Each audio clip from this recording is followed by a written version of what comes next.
Top quality और consistent performance के लिए सिर्फ सिल्वर पंप नाम याद रखना। વાત કરીએ રાજકોટની સૌરાષ્ટ્ર યુનિવર્સિટીના આસિસ્ટન્ટ પ્રોફેસર સામે આરોપનો મુદ્દો સામે આવ્યો। ચોક્કસ જ્ઞાતિના વિદ્યાર્થીઓને વધુ માર્ક્સ આપવાનો આરોપ લાગ્યો હતો। તપાસમાં આસિસ્ટન્ટ પ્રોફેસર ડોક્ટર સંજય પંડ્યાને ક્લીન ચીટ આપવામાં આવી। લેટરમાં દર્શાવેલ 5 વિદ્યાર્થીઓના નામ ખોટા હોવાનો રિપોર્ટ સામે આવ્યો છે।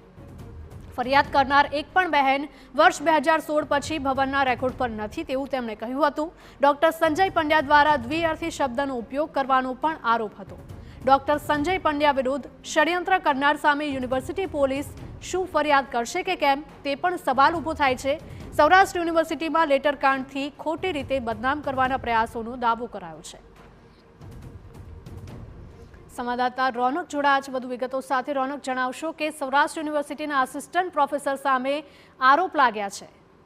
જી, છેલ્લા કેટલાક દિવસથી આ મામલો સમગ્ર યુનિવર્સિટીમાં ચર્ચાનો વિષય બન્યો હતો, કારણ કે મહિલા આયોગમાંથી યુનિવર્સિટી છે તેમના જે સત્તાધીશો છે તેને ફરિયાદ મળી હતી કે અર્થશાસ્ત્ર ભવનના આસિસ્ટન્ટ પ્રોફેસર છે સંજય પંડ્યા તેમના સામે એક ફરિયાદ છે તે મહિલા આયોગમાં થઈ હતી કે આ જે પ્રોફેસર છે સંજય પંડ્યા તે વિદ્યાર્થીનીઓ સામે દ્વિઅર્થી સંવાદો કરે છે ને ચોક્કસ જ્ઞાતિના વિદ્યાર્થીઓ છે તેને વધુ માર્ક આપવાનો પણ આરોપ છે તેમાં લાગ્યો હતો ને આ ગંભીર આરોપ હતા। તેથી યુનિવર્સિટી દ્વારા પણ આને લઈને તપાસ કરવામાં આવી હતી। અર્થશાસ્ત્ર ભવનના વડા છે તેમના દ્વારા પણ તપાસ કરવામાં આવી હતી ને તેમાં ડોક્ટર સંજય પંડ્યા છે તેમને અત્યારે ક્લીન ચીટ આપવામાં આવી છે ને એવું પણ જે રિપોર્ટ છે તેમાં દર્શાવવામાં આવ્યું છે કે 2016 પછી જે નામથી ફરિયાદો થઈ હતી તે નામની વિદ્યાર્થીનીઓ એક પણ વિદ્યાર્થીનીઓ ભવનના રેકોર્ડ ઉપર નોંધાયેલા નથી।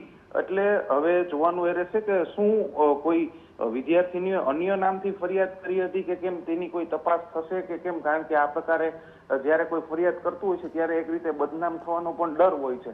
એટલે શું યુનિવર્સિટી એ પ્રકારની તપાસ કરશે કે આ જે હાલના જે બહેનો છે વિદ્યાર્થીનીઓ છે તેને કોઈ અન્ય નામેથી તો ફરિયાદ નથી કરી ને, અને જો ખરેખર આ પ્રકારના પ્રયાસો હોય યુનિવર્સિટીને બદનામ કરવાના તો શું સૌરાષ્ટ્ર યુનિવર્સિટી છે તે પોલીસમાં ફરિયાદ કરશે કે આ પ્રકારના યુનિવર્સિટીને બદનામ કરવાના પ્રયાસો કોણે કર્યા છે। એટલે કે અત્યારે તો આ ડોક્ટર સંજય પંડ્યા છે પ્રોફેસર તેમને ક્લીન ચીટ આપવામાં આવી છે, પરંતુ સવાલો છે તે અનેક હજુ પણ ઉઠી રહ્યા છે ને આવનારા દિવસોમાં હવે સૌરાષ્ટ્ર યુનિવર્સિટી કયા પ્રકારના પગલાં લે છે તે પણ જોવું મહત્વનું રહેશે।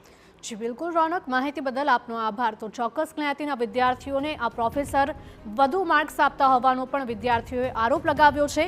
તપાસમાં આસિસ્ટન્ટ પ્રોફેસર ડોક્ટર સંજય પંડ્યાને ક્લીન ચીટ મળી છે। લેટરમાં દર્શાવેલ 5 વિદ્યાર્થીઓના નામ ખોટા હોવાનો રિપોર્ટ।